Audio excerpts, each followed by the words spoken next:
Okay, the villi or the villi, right? And so the little hair-like follicles, and the fluid comes in contact with those things, and the nutrients, or whatever it is, it may not even be nutrient, it may just be whatever stuff that you ate, is being absorbed into your bloodstream through the villi. The first step in your journey to a mentor is to achieve a state of deep relaxation. Okay? And the villi is taking whatever it is that you ate, hopefully it's nutrients, and it's being absorbed into your body, being transferred into your bloodstream. And then from the bloodstream, it goes into the small capillaries, and then it's delivered into your cells. Okay? So this is a process. Once the process of assimilation or absorption is complete, you have something called the Ilium Cecum valve right here. And it transfers whatever is left over into your colon. This part of your colon is called the ascending colon because it goes up. This part of your colon is called the transverse colon because it goes across. It transverses the front part of your body. This part of your colon is called the descending colon because it descends down. And then this is your rectum and your anus. The rectum is here. The anus is the actual booty hole. And so this organ, if it was to be removed from your body, it is about my height. It's about 6 feet tall. Okay? And so that's a lot of winding and twisting and all kind of stuff, right, that goes through there. Now, if you took the same image of a dog, a lion, a cat, any type of carnivorous animal, they don't have this whole elaborate thing like this. The way humans do, the way elephants, giraffes, other type of animals that eat vegetation, they have a very short and straight digestive tract. And the food comes in very quickly. It comes in, it's digested and assimilated quickly, and the waste is eliminated very quickly. So if a lion caught a gazelle and ate it, he'll be dumping that gazelle out about 6 hours later. Because that gazelle does what when it gets into the body? Putrifies, right? Putrefaction means that it becomes poisonous. Any animal that is dead, as soon as it dies, it goes through a process called putrefaction. So you can go to the store, you can get you the nice set of chicken body parts. You can get the nicest cut of, butt part of the pig. You could get the nicest of everything. All of those different substances, all those different body parts of animals have begun a process called putrefaction. Putrified, like putrid. You can just hear the word, it sounds nasty, right? Putrid. Putrification, P-U-T-R-I, putrify, F-R, well, something like that, yeah. Putrification, y'all got it. But putrefaction is a process of decay that only animal tissues go through. Plant tissues do not go through putrefaction. If you left a carrot in your refrigerator before you came here, and you go back home, that carrot's gonna be in your refrigerator sprouting, still living. Leave a piece of the body part of a pig or a chicken or the body. I was in the car yesterday with the driver. He had got some fish, and the fish was stinking up the whole car. He said, "Oh, I got these fish 6 hours ago. I got to take them home and cook them." And I was like, "I don't think you should eat this now." He said, "Oh, I'm gonna put some stuff on it, and I'm gonna disguise the putrefaction of it." He didn't say that, but that's basically what he said. He said he would put some spices on it and disguise it so that he couldn't tell, so that he won't be able to tell anymore that he's eating a putrefied, dead piece of flesh. Okay? So all flesh does that, no matter what you call it. Filet mignon is a dead, putrefied piece of a cow. Okay, that's what it is. And so reality is reality. Even though all of these corporations is trying to give us all kind of different names, Coca-Cola, this, that, and the other, Dunkin' Donuts, you can dunk your donuts in the coffee and eat it, and that's where Dunkin' Donuts come from. Coca-Cola comes from when they put cocaine. They still put a little cocaine into your Coca-Cola. Coca-Cola Corporation is the only company in America that is allowed to import pure coca legally from South America, wherever they get it from. And then they put the cola nut because it's very high in caffeine, right? So it makes you, like that. And Americans are addicted. Americans are caffeine addicts, can't go to work unless they have a big cup of caffeine in the morning. If you look at the structure of the colon, you see that the colon is composed of it's very muscular. You see these are like muscles. And there's a lot of crevices and a lot of different compartments in the colon, because the colon moves. It has a motion called what? Peristalsis, right? And so that peristaltic motion is a wavy-like motion that takes what? The turd, at least what's supposed to be a turd, and it moves it through up the ascending colon, across the transverse colon, down the descending colon, and out of your body. The only way that turd can get out of your body, that biscuit, I call it a biscuit. Only way it can get out of your body is that it has to have that motion, that wavy-like motion, to move it out. So the meal that you ate today, it may take 12 to 24 hours for your body to process that and move it out. So because the human body digests slowly and very meticulously, it is not optimized to digest and assimilate and eliminate animals.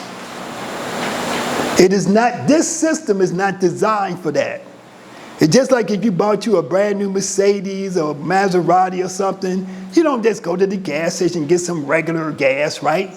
You got to put the premium gas. You got to put some exotic gas because you got an exotic car. My body is like an exotic car. I'm only putting the highest octane fuel into my body because I want my body to be humming. So it's just a decision. When you remove the waste from your body, that's called an elimination. So you have digestion, assimilation, and then you have elimination. That's the process that the food that you eat goes through. And your body is based upon, whatever your body is based upon that process and how that process operates. Could you repeat those three when you said digestion? Digestion is when you first eat food and it goes into your stomach. So the digestion begins in the mouth, and then the rest of it is carried out within the stomach. And then once it comes from the stomach, so this is the stomach here. And then once it gets finished in the stomach, it goes into the intestines for assimilation, A-S-S-I, somebody spell the rest of it. I'm forgetting how to spell now. So it's assimilation or absorption. And then from this little valve right here transfers it to the colon for elimination. So you got digestion, assimilation, and elimination. Those are the three components of the gastrointestinal tract. So this drawing is a drawing of the colon, and it shows the colon in a healthy state. This is the ileocecal valve, so the intestines would be here, right? The small intestines. Sometimes the colon is referred to as the large intestine. But I say this is called the intestines or the small intestines, and this is called the colon. And because this is what is supposed to be carrying the waste out of your body. What is this here? Appendix, right? And the function of the appendix is to capture, when you overload your colon and your intestines, you build up a lot of waste. It got to go somewhere. And so the appendix is really not the proper name, because they call it the appendix because they wanted to make it seem like it was insignificant and it didn't have that much of a function. But the appendix actually is helping to capture excess poison and toxins from the body. And so that's why when the appendix becomes so swollen and it bursts, it releases poison into the cavity of the body, and that poison creates a situation called sepsis, right? And sepsis is when you have poison inside the cavity of your body. So it's not being contained in the organ. It's not being contained in the intestines or the colon. It's in the cavity of your body, and that infection can cause you to die. So when people get shot, and they get shot in the gut, the main thing that kills them is a sepsis, because they have released the poison from the waste into their body. That's why a burst appendix can kill you. That's why they remove it. But you still need one, even though they take it out. It don't mean that you don't need none anymore, especially if you continue with the same diet. So this is an illustration of an unhealthy colon. And so this is just an illustration showing different types of ailments that can occur to an unhealthy colon. So this is a cross section here, all right, of the ascending colon. And so what you're looking at, you see the black here? The black is the waste that's accumulated. And the white is the tiny portion, the tiny opening that's left for the waste to move through. So this waste is accumulating, and essentially the vast majority of all the waste that enters through the ileocecal valve into the ascending colon stops there, because the food that this person is eating is turning to paste. Meat does not have fiber. Food must have fiber in order for your intestines to work it, to move it out of your body. When you eat plants, you are eating fibrous substances that your body can work on. That's why if you want to have a good bowel movement, you go and you drink lots of water and you just eat salads and fruits. And then you start having good bowel movements, right? Hopefully, most of the time. Sometimes you got to do a little bit more blasting in there. So if you had some of this like here, you might have to blast some of that out. Dust. Get some dust. Get something, prune juice, get something. Eat some prunes, eat some dates. You know, you got to blast, get you a colonic. A colonic is when they would put a tube connected to a water source up through the anus and rectum, and they would allow the water, so it comes up to about right here, and the water goes in, and you got to work it around through your colon. And you could do like an enema, which you do yourself, or you go to a trained person, they go to a professional who's a colonic therapist, and you let them do it, right? But they get the water up there, and they have to blast some of this stuff out, because it's become very hard to get out, okay? And this is like, think about if you was eating meat all the time, and it was just building up like a paste, like spackle or concrete on the walls of your colon, year after year, decade after decade. You're just eating that stuff. And most people, they look into the mirror, most people are like alcoholics.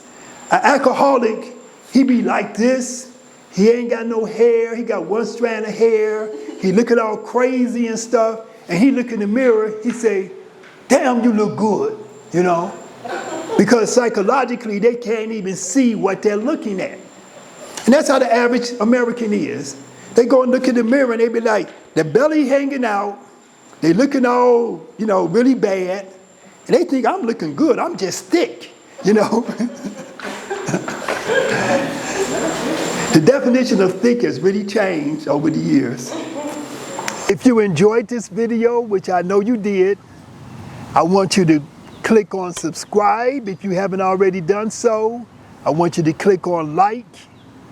And I also want you to be aware of our website, www.yogaskills.com, www.kemeticyoga.com. Check us out, support us. The Kemetic Yoga movement is global, and we're going to be doing big things all over the planet Earth. Hotep.